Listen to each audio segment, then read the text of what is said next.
നമ്മുടെ വിശ്വാസ ജീവിതത്തിലെ ഒരു കുറവ് പരിശുദ്ധ അമ്മ നമുക്ക് കാണിച്ചു തരുന്നുണ്ട്. നമ്മൾ ഈശോയെ കൊടുക്കുന്നവരായി മാറുന്നില്ല. സ്വീകരിക്കുന്നുണ്ട്, പക്ഷെ കൊടുക്കുന്നില്ല. കൃപയാൽ നിറഞ്ഞ മറിയം എവിടേക്കാ പോകുന്നത്? എലിസബത്തിന്റെ വീട്ടിലേക്ക് ഓടുന്നു. മറിയം അവിടെ എത്തുമ്പോൾ ആ വീട് ആനന്ദത്തിന്റെ വീടായി മാറുന്നു. House of Joy. ഈശോയെ സമാധാനവും സന്തോഷവും എനിക്ക് തരണമേ എന്ന് ഞാൻ പ്രാർത്ഥിക്കുമ്പോൾ മറ്റുള്ളവർക്ക് സന്തോഷത്തിൻ്റെയും സമാധാനത്തിൻ്റെയും കാരണമായി ഞാൻ മാറുന്നുണ്ടോ എന്ന് ചിന്തിക്കേണ്ടേ? വിശ്വസിക്കുന്നവന് ഒരു പുഞ്ചിരി കൊണ്ട് സുവിശേഷ പ്രഘോഷണം നടത്താൻ പറ്റും. ഈശോയെ മുഴുവനായും എനിക്ക് വേണം, എല്ലാ കൃപകളും എനിക്ക് വേണം എന്നൊക്കെ ആഗ്രഹിക്കുന്നതിൽ തെറ്റില്ല.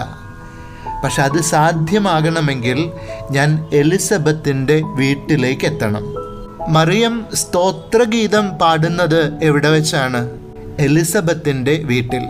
മറ്റൊരാൾക്ക് സന്തോഷത്തിന് കാരണമാകുമ്പോൾ എൻ്റെ നാവിൻ്റെ കെട്ടുകൾ മാത്രമല്ല, മറ്റെല്ലാ ബന്ധനങ്ങളും അഴിയും. കൊടുക്കും തോറും ലഭിക്കുന്ന ഒന്നാണ് വിശ്വാസം. കൃപകളും അങ്ങനെയാണ്. ഇന്ന് ഒന്നു മാത്രം ചിന്തിക്കാം, അല്ല ഒരു കാര്യം ചലഞ്ചായി എടുക്കാം. ഇന്ന് എത്ര പേർക്ക് ഞാൻ സന്തോഷത്തിന് കാരണമാകും?